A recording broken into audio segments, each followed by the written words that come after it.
masyarakat Indonesia. Dalam kesempatan kali ini, saya Anoktiana akan ditemani oleh salah satu tim kuasa hukum dari kantor pengacara Eko Budiono, selaku kuasa hukum Dr. Samsul Azhar, mantan wali kota Kediri tahun jabatan 2009-2014 yang diduga melakukan tindak pidana korupsi. Yang saat ini masih sangat menarik untuk dibahas dan menjadi sorotan publik adalah munculnya fakta-fakta baru di persidangan, mengingat banyaknya pihak yang telah divonis bersalah dan telah menjalani masa hukuman. Selamat siang Mbak Zakia. Selamat siang Mbak Ani. Mbak Zakia kan di sini merupakan salah satu tim kuasa hukum dari Dr. Samsul Azhar yang diduga melakukan tindak pidana korupsi. Yang menjadi viral akhir-akhir ini adalah adanya penggunaan barang bukti palsu di persidangan oleh jaksa penuntut umum. Apakah benar demikian? Ya benar Mbak Ani, telah terungkap di persidangan adanya barang bukti palsu yang diajukan oleh jaksa penuntut umum untuk dapat membuktikan dalil dakwaan maupun tuntutannya. Lalu barang bukti palsu seperti apa yang dimaksud dalam hal ini? Jadi untuk barang bukti palsu tersebut antara lain Engineering Estimate 70 dan pembukuan duplikasi PT SGS, baik bukti kas masuk maupun bukti kas keluar. Bagaimana bisa Mbak Zakia menerangkan jika barang bukti tersebut adalah palsu? Apakah ada indikasi adanya tanda tangan palsu atau bagaimana? Jadi begini Mbak Ani, dari fakta-fakta yang terungkap di persidangan, untuk engineering estimate yang sah, yang resmi dan telah ditandatangani oleh Ibu Rusmiati Wardani selaku Direktur dari PT Geoplano adalah engineering estimate 50. Bukan engineering estimate 70. Sebentar, sebelum dilanjutkan pembahasan lebih lanjut, bisa diterangkan di sini apa yang dimaksud dengan engineering estimate tersebut? Baik, saya coba jelaskan di sini apa yang dimaksud dengan engineering estimate. Engineering estimate adalah suatu perhitungan biaya untuk suatu paket pekerjaan konstruksi yang dilakukan oleh konsultan perencanaan. Untuk engineering estimate yang digunakan dalam pembangunan mega proyek Jembatan Brawijaya Kota Kediri tahun anggaran 2010-2012, siapa yang membuat? Yang membuatnya adalah PT Geoplano selaku konsultan perencanaan. Jadi baik engineering estimate 50 ataupun engineering estimate 70 yang membuat adalah PT Geoplano Konsultan. Benar demikian? Lalu apa perbedaan dari engineering estimate 50 ataupun engineering estimate 70 tersebut? Ada perbedaan antara engineering estimate 50 dan engineering estimate 70. Dalam engineering estimate 50, untuk draft jembatan Brawijaya Kota Kediri hanya terdiri dari 2 lajur. Dan untuk engineering estimate-nya sendiri bersifat sah dan resmi. Mengapa demikian? Karena untuk engineering estimate tersebut telah ditandatangani oleh Ibu Rusmiati Wardani selaku Direktur PT Geoplano, dan atas engineering tersebut telah diserahkan oleh Saksi Sasmito Nugroho selaku perwakilan dari PT Geoplano kepada Kantor Dinas Pekerjaan Umum Kota Kediri pada tanggal 2 Desember 2009 serta telah diberi tanda terima oleh Kantor Dinas Pekerjaan Umum. Sedangkan untuk engineering estimate 70 untuk draft jembatan Brawijaya Kota Kedirinya terdiri dari 4 lajur dan untuk engineering estimate-nya bersifat palsu. Mengapa demikian? Karena dalam engineering estimate 70 tidak ada tanda tangan dari Ibu Rusmiati Wardani selaku Direktur PT Geoplano. Namun, saat engineering estimate 70 dihadirkan atau ditunjukkan oleh jaksa penuntut umum di depan persidangan, terdapat tanda tangan di dalamnya. Dan itu bukan tanda tangan dari Ibu Rusmiati Wardani selaku Direktur dari PT Geoplano. Tadi kan diterangkan adanya engineering estimate yang satu sah atau asli dan yang satu palsu.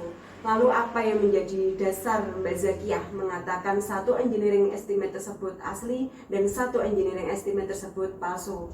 Baik, tentunya dari fakta-fakta yang terungkap di persidangan, terkhususnya keterangan saksi Sasmito Nugroho yang merupakan pihak dari PT Geoplano, baik keterangannya di bawah sumpah, di depan persidangan maupun keterangannya di dalam BAP.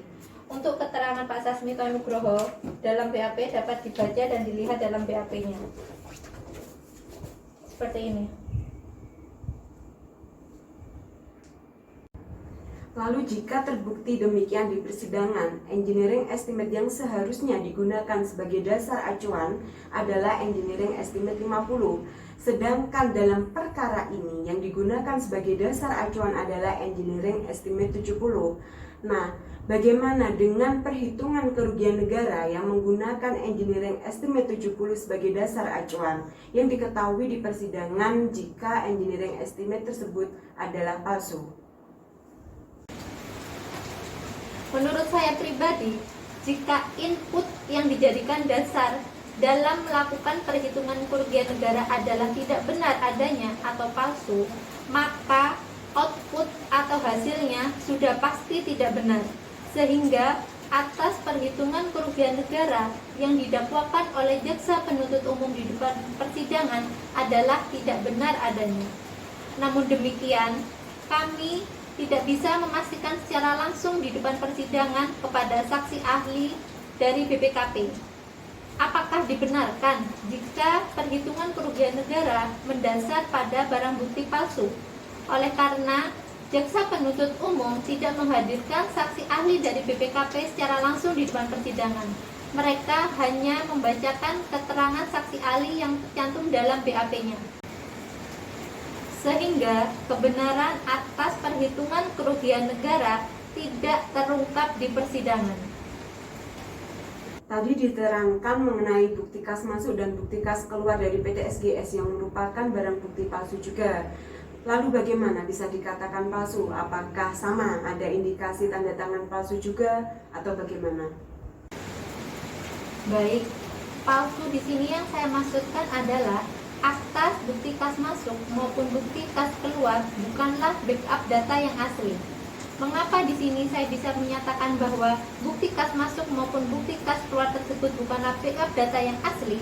Pertama, untuk tanda tangan yang tercantum dalam bukti kas masuk maupun bukti kas keluar tersebut bukanlah tanda tangan pihak yang berhak bertanda tangan, yaitu saksi Evi Lisayani maupun saksi Ratna Widya Astuti.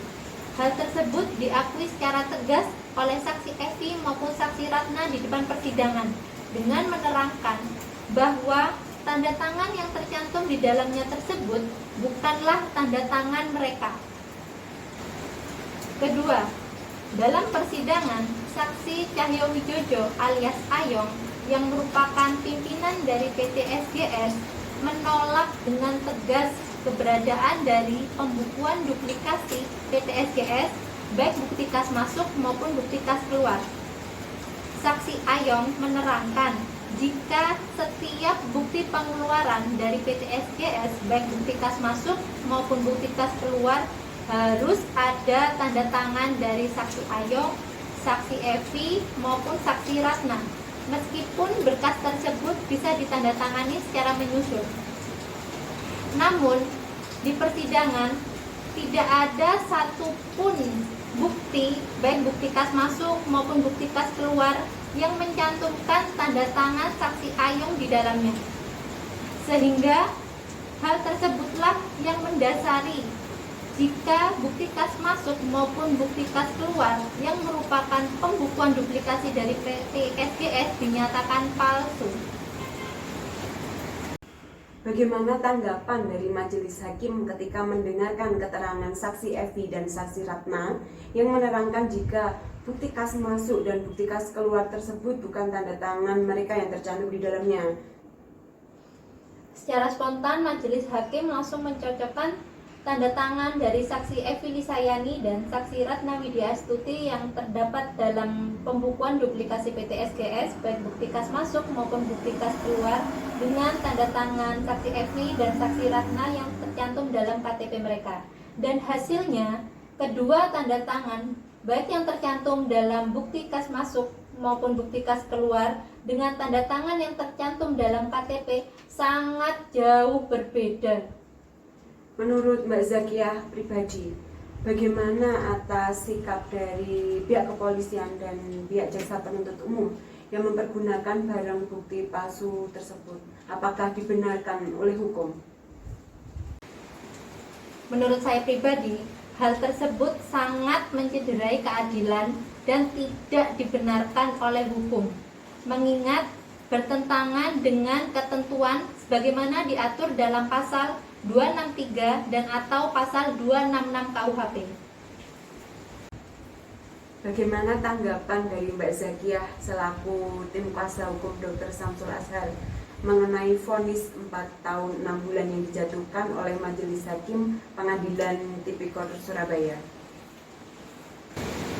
Kami dari tim kuasa hukum Dr. Samsul Azhar tentunya keberatan atas vonis yang telah dijatuhkan oleh Majelis Hakim Pengadilan Tipikor Surabaya, mengingat sebagaimana fakta yang terungkap di persidangan, tidak ada satupun bukti yang dapat membuktikan klien kami, Dr. Samsul Azhar, menerima aliran dana dari adanya mega proyek pembangunan jembatan Brawijaya Kota Kediri tahun anggaran 2010-2012. Sehingga sebagai wakil Tuhan di bumi, dengan tidak adanya satupun bukti yang dapat membuktikan kesalahan dari Dr. Samsul Azhar, maka seharusnya Majelis Hakim Pengadilan Tipikor Surabaya membebaskan Dr. Samsul Azhar dari segala tuntutan maupun dakwaan jaksa penuntut umum. Menindaklanjuti adanya temuan barang bukti palsu di persidangan, apa langkah selanjutnya yang akan ditempuh oleh Mbak Zakiah dengan tim untuk memperjuangkan hak Dr. Samsul Azhar selaku klien Mbak Zakiah? Oleh karena sebagaimana fakta di persidangan adanya barang bukti palsu tidak dipertimbangkan oleh majelis hakim dalam memutus dan menjatuhkan pidana terhadap klien kami, Dr. Samsul Azhar, maka kami akan terus berupaya untuk menempuh upaya hukum yang ada. Terlebih lagi, dalam putusan bandingnya, Majelis Hakim Pengadilan Tinggi Jawa Timur menguatkan putusan Pengadilan Tipikor Surabaya tanpa mempertimbangkan lagi fakta-fakta yang ada di persidangan, termasuk adanya barang bukti palsu, engineering estimate 70 dan pembukuan duplikasi PT SGS. Dan demi terciptanya keadilan, Dr. Samsul Azhar telah mengirimkan pengaduan ke Kapolri dan pelaporan ke Jaksa Agung Pengawas agar tindakan para penegak hukum yang telah mempergunakan barang bukti palsu di depan persidangan dapat ditindaklanjuti. Kami di sini hanya ingin jika memang bukti-bukti yang diajukan di depan persidangan tidak cukup untuk dapat membuktikan kesalahan dari klien kami, Dr. Samsul Azhar, mohon demi keadilan bebaskan Dr. Samsul Azhar dari segala tuntutan maupun dakwaan jaksa penuntut umum. Wah, cukup menarik sekali perbincangan kita kali ini. Semoga Dr. Samsul Azhar dapat segera mendapatkan keadilan. Terima kasih atas waktunya, sukses selalu dalam menegakkan keadilan. Pesan kami di sini, jangan pernah takut untuk menegakkan keadilan di bumi Nusantara kita. Kalau bukan kita, siapa lagi?